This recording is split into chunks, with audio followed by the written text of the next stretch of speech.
welcome back to another week of virtual Sunday school. Again, we are so proud of you for taking this time to spend with your older friends learning about Jesus. I truly believe that this is something that is worth your time, that He's going to bless you through this, and you're going to learn so much about Him, and it's going to benefit you and the people around you. So before we get started, let me pray.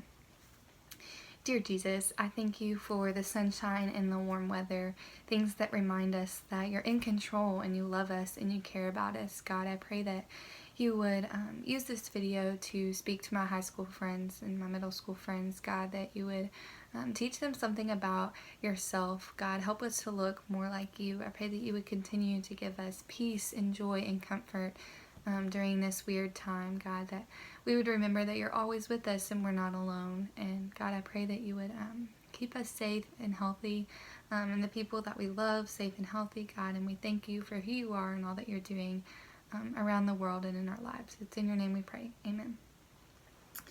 So last week we learned that love is something that we should be known for, that Jesus was known for his love and the way that he treated others and the way that he spoke, gave grace and gave life to the people around him, and that we don't want to be known for hate or for being negative or for gossiping, but that we want our words to lift the people around us up. And so this week we're going to learn about another aspect of love.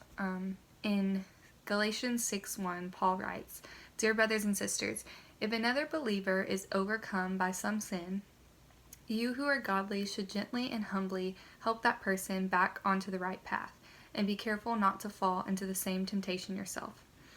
In other words, what he is saying is that love motivates us to help one another. Last week he talked about how our words show our love. This week we're going to talk about our actions.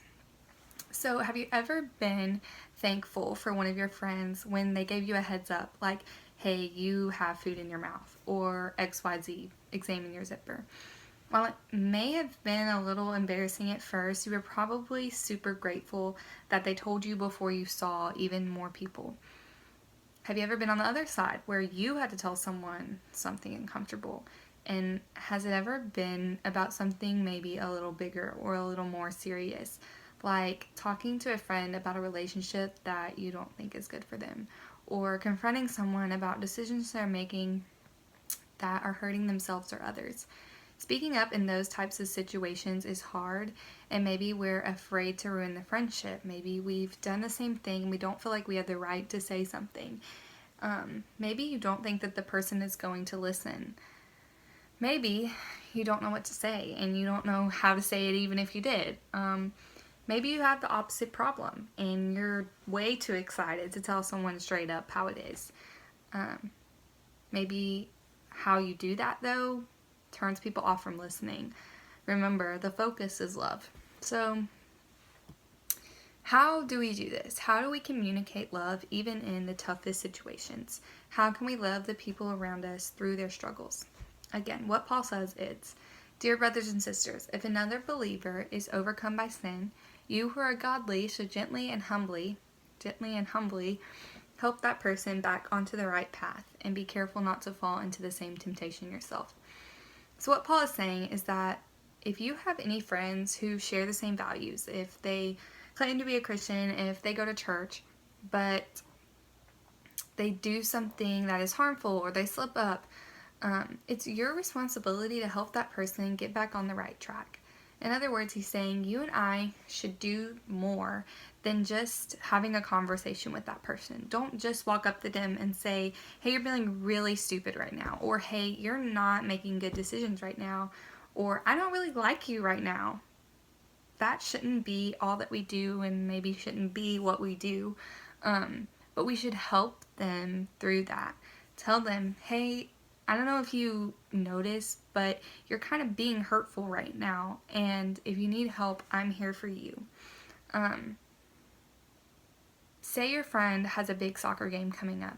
You also play soccer, you're pretty good, you love it, and they're really nervous about the game. So you tell them, good luck at your game. And while that might be nice, it's not really helpful. What you could do is go practice with them, go kick, go Be goalie for them while they take shots. Talk to them about the other team. Walk them through what you would do before a big game to help you not be nervous. Love motivates us to action. It makes us care about the people around us more than just pointing out their flaws. It makes us want what's best for them. That's why we intercede when our friends aren't loving themselves. Paul continues in Galatians 6:2 and says, "Share each other's burdens, and in this way obey the law of Christ." People aren't perfect. We all make mistakes. Sometimes you'll be the person who is giving the help, but sometimes you're going to be the person who needs help. And there are going to be times when you are struggling and you need someone to love you through it. So that's why we share our problems and our burdens. Sometimes they're too heavy for us, or sometimes we can't see that the thing that we're carrying is hurting us. Paul cared about the Galatians, and that's why he wrote this. He knew that the most loving thing to do isn't always the easiest thing to do, and we owe it to each other to speak up. Because the truth is, we need each other. Not just to point out when you're doing something wrong, but to come alongside each other and help carry the burden of getting back to the place you need to be. We weren't put on this life to do things alone. That is why you have parents. That's why you have a family. That's why you go to school. That's why you're surrounded by people. That's what the church is meant to be. Even Jesus didn't do life on his own, and he didn't have struggles like this. But he had 12 disciples that he carried burdens for, that he shared their lives with, that he walked alongside of when they were struggling. He even did this for people that he had just met. And so, in other words, Jesus' followers must do more than just speak up and point out what's wrong. You should make yourself available to the people in your life to help make things right when they're going wrong. We don't just point fingers, but we share burdens. These conversations aren't easy to have, but avoiding the conversation isn't love. And enjoying the conversation isn't love either.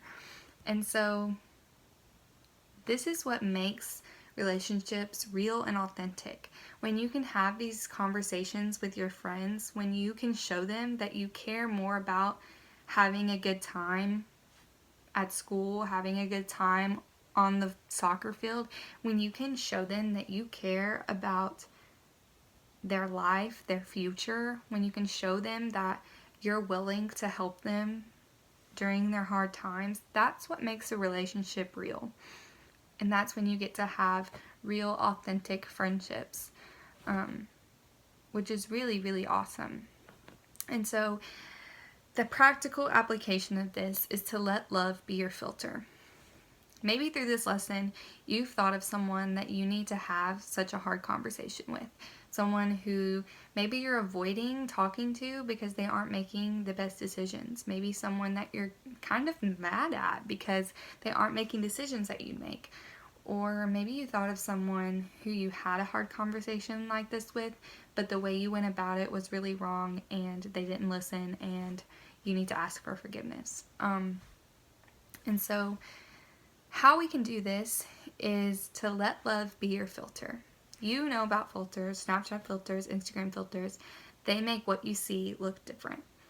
When you let love filter what you're doing, what you're saying, what you're thinking, it's going to color you and make you look different, hopefully more like Jesus. A love filter makes you less judgmental, less self-righteous, less negative, and makes you more caring, understanding, and helpful. And so some ways that you can do this are: 1.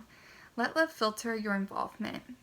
When you aren't sure whether you should get involved in a friend's situation, ask yourself what the most loving thing you can do is.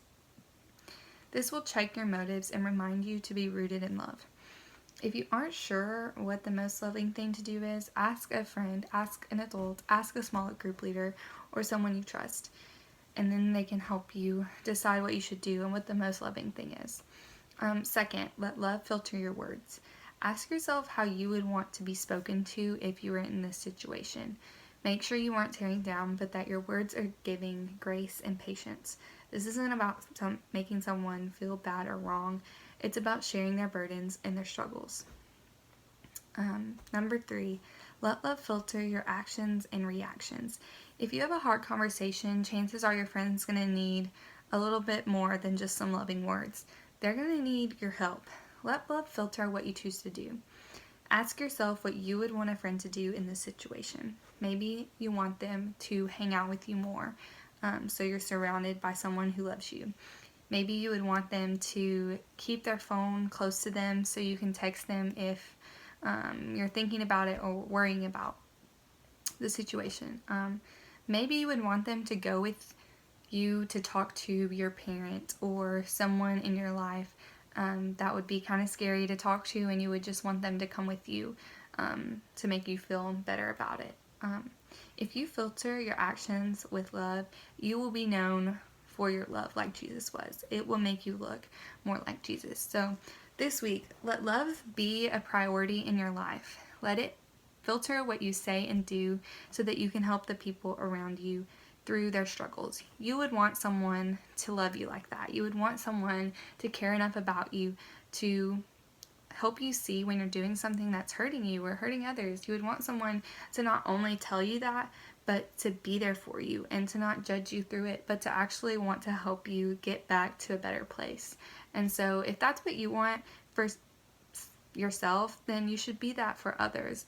And it will help you have real, authentic relationships. And that's what we want for you, is we want you to look like Jesus. And this doesn't have to be something that's really hard to do. It's really simple. Just be there for the people that are around you. Just love them and love them through their struggles.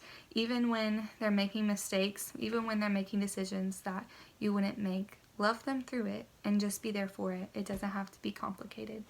So we're praying for you and we miss you. And we hope that these videos are helpful and that you're learning through them. So hope to see you next week back on Virtual Sunday School.